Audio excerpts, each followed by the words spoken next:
Hi everyone, this is Wayne Rivers at Performance Construction Advisors, where we build better contractors. This week I want to talk about the 7 habits of successful contractors, with all respect to Stephen Covey, of course. Before we do that, I want to talk about 2 things. Number 1, boot camp in Raleigh is in May. Contact Charlotte and she'll get you the information you need. And then I want to talk about a real estate developer group. We're looking for 2 contractors. Now, you have to be a contractor first, and having got into the real estate development game subsequent to being a successful contractor. We're looking for contractors that have at least 13 properties, at least 333,000 square feet under management or development. We need gross value of your projects of somewhere around 50 million or higher, and then obviously we want to think about debt, but that's a completely different discussion.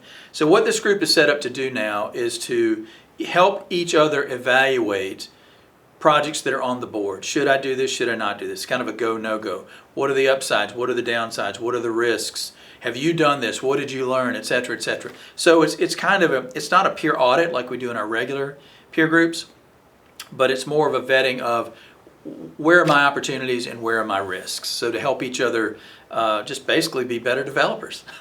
So we're looking for 2 contractors. Let me know. Send me an email and let me know if you're interested in that. Okay, let's talk about the 7 habits of successful contractors. Did I just make this up? Did I just roll out of bed one day and say, hey, I'm going to copy Stephen Covey? No, I asked my guys. I crowdsourced this among my consultants, who are among the smartest construction people anywhere. And this is even before Dennis retired, so we had the advantage of Dennis's thinking. And it came down to about 7 things. I mean, they were really pretty darn consistent in the recommendations that they had. Now, what about this is important to you? Come on. We all want to be successful, right? Next week we'll talk about 7 things as a contractor you should stop doing that will also add to your success. But let's talk about this week the 7 habits of successful contractors. Number 1, people. Goes without saying, construction will always be a people business. To a degree, it'll always be a local business, right? Bob Street, the immortal Bob Street from McDevitt Street, said in the 1980s, construction is a people business, exclamation point. And that's really all that needs to be said. You know, now we talk about AI and robotics and all kinds of technology and all that stuff, but construction's a people business. Dennis said it's important to onboard, train, and have career paths for your people. Kevin Albanese said, hire people that are consistent with your values, and I echo that 1,000%. Mike Flengy said, his list of 7 things was take care of people every day, number 1. Number 2, take care of people every day, all the way through. That emphasizes that really the nurturing of your people is about the highest calling for a leader in construction or any other business for that matter.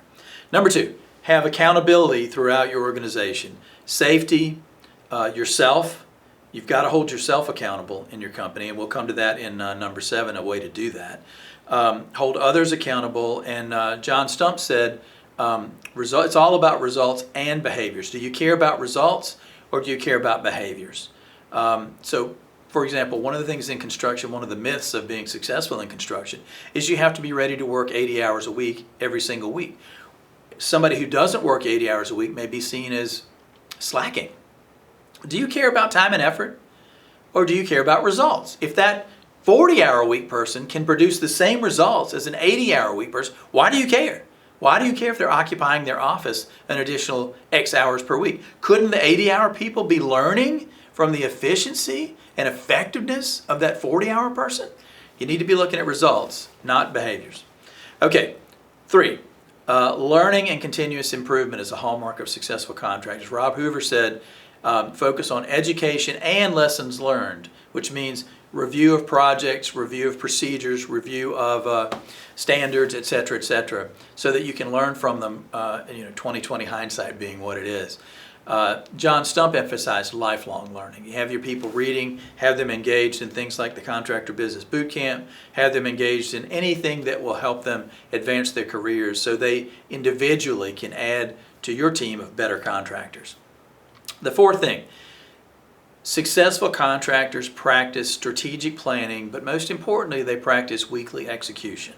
So you've all heard me spin the yarn 100 times about this giant strategic plan that somebody buys from an expensive consultant, and they put it on the shelf and they think it's a magical talisman, and somehow because they have this giant 3-ring binder, their strategic plan is going to materialize. No, that thing has to be pulled off that shelf. It has to be a weekly management tool. It's got to have measurables. It's got to have specifics. It's got to have mileposts and deadlines and who's responsible for what and budgets. It's got to have all those things so that you can bring it down to managing by the week, the month, the quarter, etc.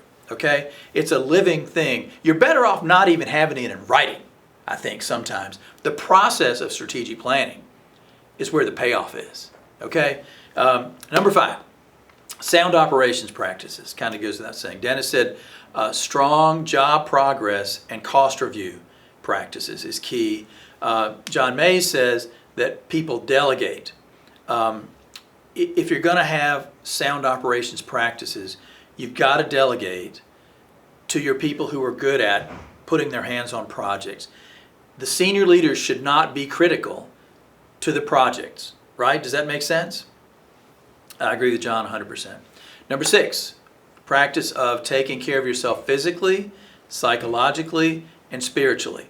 John Stump said it sets a good example for everyone else on the team. If you don't take care of yourself, you're burned out, you're haggard, you're worn, you're snippy because of a lack of sleep, etc., etc., that's going to reverberate throughout the organization. It's not a good thing. So modeling positive self-care is key to having that downstream effectiveness in your construction company.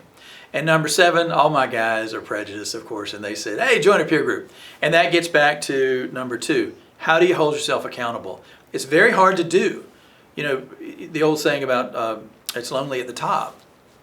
Being in a peer group can help you add an element of accountability, because if you're at the top of the organization, unless you have a live, active, real board, there's really not much oversight.